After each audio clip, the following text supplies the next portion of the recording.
সুধী বৈষ্ণব ভক্তবৃন্দ, ভক্তিপূর্ণ প্রণাম রইল আপনাদের চরণে। আশা করি সকলে ভালো আছেন। প্রণাম জানাই আমার শ্রী গুরুদেবের চরণে। প্রণাম জানাই অনন্তকোটি বিশ্বব্রহ্মাণ্ডের নায়ক শ্রী পরিচন্দ্র নন্দনের চরণে। সুধী বৈষ্ণব ভক্তবৃন্দ, ধারাবাহিক অনুযায়ী আজ আমরা শ্রীমদ্ ভগবদ গীতার 2য় অধ্যায়ের 59 নং শ্লোকটি শ্রবণ করব। আসুন আমরা ব্রতী হই। অজ্ঞানতিমিরান্ধস্য জ্ঞানঞ্জন শলাকয়া চক্ষুরুন্মীলিतं যেন তস্मै শ্রীগুরুবে নমঃ।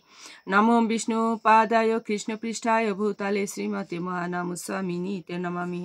বাঞ্ছাকল্পতরুভ্যশ্চ কৃপা সিন্ধুভ্যেব চ পতিতানাং পাবনেভ্যো বৈষ্ণবেভ্যো নমো নমো।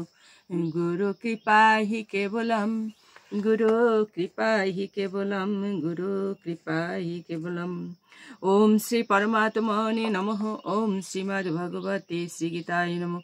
নারায়ণং নমস্কৃত্য নরং চৈব নরোত্তমঃ দেবীং সরস্বতীং ব্যাসং ততো জয়মুদীরয়ে।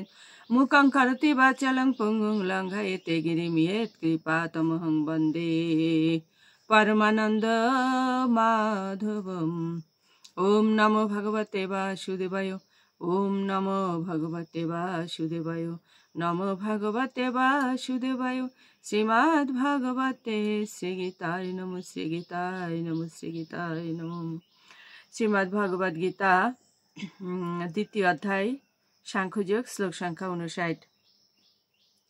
বিষয়াঃ বিনিবর্তন্তে নিরাহারস্য দেহিনঃ রসবর্জম রসঃ অপি অস্য পরম দৃষ্টা নিবর্ততে। অনুবাদ: দেহ বিশিষ্ট জীব ইন্দ্রিয় সুখ ভোগ থেকে নিবৃত্ত হতে পারে, কিন্তু তবুও ইন্দ্রিয় সুখ ভোগের আসক্তি থেকে যায়। কিন্তু উচ্চতর স্বাদ আস্বাদন করার ফলে তিনি সেই বিষয় তৃষ্ণা থেকে চিরতরে নিবৃত্ত হন। তাৎপর্য: অপ্রাকৃত স্তরে অধিষ্ঠিত না হলে মানুষ ইন্দ্রিয় সুখ ভোগ পরিত্যাগ করতে পারে না। বিধিনিষেধের দ্বারা ইন্দ্রিয় সুখ ভোগ থেকে নিবৃত্ত হওয়ার পন্থা অনেকটা রোগীর বিশেষ ধরনের খাদ্যের প্রতি নিষেধাজ্ঞার মতো। রোগী সাধারণত এই সমস্ত বিধিনিষেধ মানতে চায় না এবং তার রোগের জন্য এই সমস্ত খাদ্যদ্রব্য থেকে সাময়িকভাবে বিরত থাকলেও তার খাওয়ার লালসা কোনো অংশে কমে না। তেমনি যম, নিয়ম, আসন, প্রাণায়াম, প্রত্যাহার, ধারণা, ধ্যান, সমাধি সমন্বিত অষ্টাঙ্গ যোগের মতো কিছু পারমার্থিক পদ্ধতির দ্বারা যে ইন্দ্রিয় সংযম, তা উন্নত জ্ঞানহীন অল্পবুদ্ধি সম্পন্ন ব্যক্তিদের জন্য অনুমোদিত হয়েছে। কিন্তু যিনি কৃষ্ণ ভাবনাময় প্রগতি সাধনের মাধ্যমে ভগবান শ্রীকৃষ্ণের কন্দর্প কোটি কমনীয় রূপকে উপলব্ধি করতে পেরেছেন, তার আর নিষ্প্রাণ জড়বস্তুর প্রতি কোনো রকম রুচি থাকে না। তাই অধ্যাত্ম মার্গের প্রাথমিক স্তরেই কেবল বিধিনিষেধের মাধ্যমে ইন্দ্রিয়গুলোকে দমন করতে হয়। কিন্তু কৃষ্ণ ভাবনাময় যতক্ষণ রুচি না হয় ততক্ষণ এই বিধিনিষেধ মঙ্গলজনক হয়। যখন কেউ প্রকৃতপক্ষে কৃষ্ণ ভাবনায় অধিষ্ঠিত হন, তখন তিনি আপনা থেকেই ইতর বস্তুর প্রতি তার রুচি হারিয়ে ফেলেন। সুধী বৈষ্ণব ভক্তবৃন্দ, আমি মাঝে মাঝে বলি যে আমরা ভগবানের উপরে অর্পণ করে কাজ করব। যেমন এই কাজটা ভগবানের কাজ, আমাকে দিয়ে করাচ্ছেন, আমি করছি। এখন যদি আমরা এভাবে কাজ করি তাহলে সে কাজের আমাদের ফল ভোগ করতে হয় না, সে ফলটাও ভগবানের। তাহলে কেউ যদি চুরি করে বা অধার্মিক ধর্মকে মেনে না নিয়ে যদি সে কাজ করে যদি বলে যে ভগবান আমাকে দিয়ে এটা করাচ্ছেন, তো সেক্ষেত্রে আমি এটাই বলেছিলাম যে না, যম, নিয়ম, আসন, প্রাণায়াম, প্রত্যাহার, ধারণা, ধ্যান, সমাধি, এই যে অষ্টাঙ্গ যোগ, মহারিষি পতঞ্জলি উনি এই অষ্টাঙ্গ যোগের প্রণেতা। যম মানে কি সংযমী হওয়া, নিয়ম মানে কি প্রতিদিন নিয়ম করে কাজ করা। আপনি স্নান আজকে যে টাইমে করবেন কালকেও সেই একই টাইমে করবেন, আজকে প্রাতরাশ যে টাইমে করবেন কালকেও ঠিক একই টাইমে করবেন। কিন্তু আজ এক সময় কাল এক সময় করলেই কি হবে, শরীরের মানে স্বাস্থ্যহানি হবে। তারপরে আসন কি? আসন, যে আসনে বসে শরীরটা স্থির থাকবে এবং ভগবানে মনোনিবেশ করা যাবে। প্রাণায়াম কি? নিঃশ্বাস প্রশ্বাসকে নিয়ন্ত্রণ করা।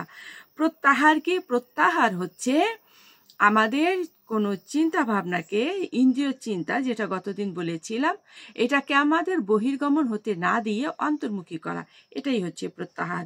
ধারণা কি? যে আমরা যে ইষ্ট ভগবানের আরাধনা করতে চাই বা স্তবস্তুতি করতে চাই, সে সম্পর্কে আমাদের যে প্রাথমিক একটা চিন্তা ভাবনা, সেটাই হচ্ছে ধারণা। ধারণার পরেই আসে ধ্যান। ধ্যান মানে কি? আমার সেই ইষ্ট ভগবানের চিন্তায় নিমগ্ন হয়ে যাওয়া। আর সমাধি কি? সমাধিটা হচ্ছে উচ্চতর পর্যায়ে পৌঁছে যাওয়া। ধ্যানের মাধ্যমে তখন ওই ব্যক্তি ভগবানের চরণে লীন হয়ে যান, আত্মমগ্ন হয়ে যান, সেটাই হচ্ছে সমাধি। এই অষ্টাঙ্গ যোগের মাধ্যমে হচ্ছে কি করতে হবে? ভগবত ভক্তি করতে হবে, ভগবত চরণ সেবার জন্য এগিয়ে যেতে হবে। এবং এর ভিতরে, এই অষ্টাঙ্গ যোগের ভিতরে আমরা যখন থাকবো, তখন আর আমার এটা মনে হবে না যে আমি চুরি করলাম, সেটা ভগবান আমাকে দিয়ে করছে, মিথ্যা বললাম, সেটা ভগবান আমাকে দিয়ে করাচ্ছে, অবশ্যই না।